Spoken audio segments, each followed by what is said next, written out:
मनवांछित फल भी मिले, ऐसी कथा सुनने की हमारी प्रबल इच्छा है।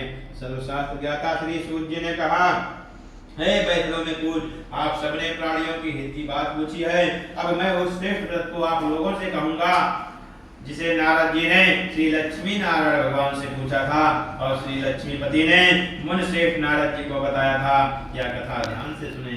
एक समय योगी राज नारद दूसरों के हित की इच्छा से सभी लोकों में घूमते हुए मृतलोक में आ पहुंचे। यहाँ अनेक योनियों में जन्मे प्राय सभी मनुष्यों को अपने कर्मों के अनुसार अनेक दुखों से पीड़ित देखकर उन्होंने विचार किया कि किस यत्न के करने से निश्चय ही प्राणियों के दुखों का नाश हो सकेगा।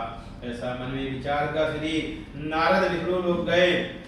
वहां श्वेत वर्ण और 4 भुजाओं वाले देवों के ईश भगवान नारायण को, जिनके हाथों में शंख चक्र गदा और पद्म थे तथा वरमाला पहने हुए थे, उनको देखकर स्तुति करने लगे।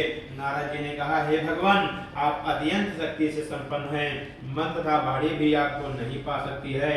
आपका आदि मध्य अंत भी नहीं है। आप निर्गुण स्वरूप सृष्टि के कारण भक्तों के दुखों को नष्ट करने वाले हो।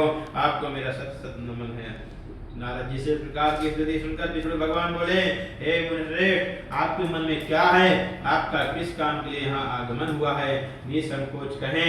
तब नारद मुनि ने कहा, मृत्युलोक में सब मनुष्य जो अनेक योनियों में पैदा हुए हैं, अपने अपने कर्मों द्वारा अनेक प्रकार के दुखों से दुखी हो रहे हैं।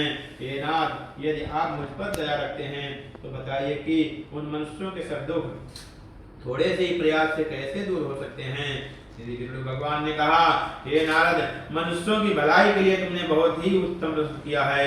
जिस व्रत को करने से मनुष्य मोह से छूट जाता है, वह व्रत मैं तुमसे कहता हूँ। सुनो, बहुत पुण्य देने वाला, स्वर्ग तथा मृत्युलोक दोनों में दुर्लभ एक उत्तम व्रत है, जो आज मैं प्रेम बस होकर तुमसे कहता हूँ। श्री सत्यनारायण भगवान का यह व्रत विधि विधान पूर्वक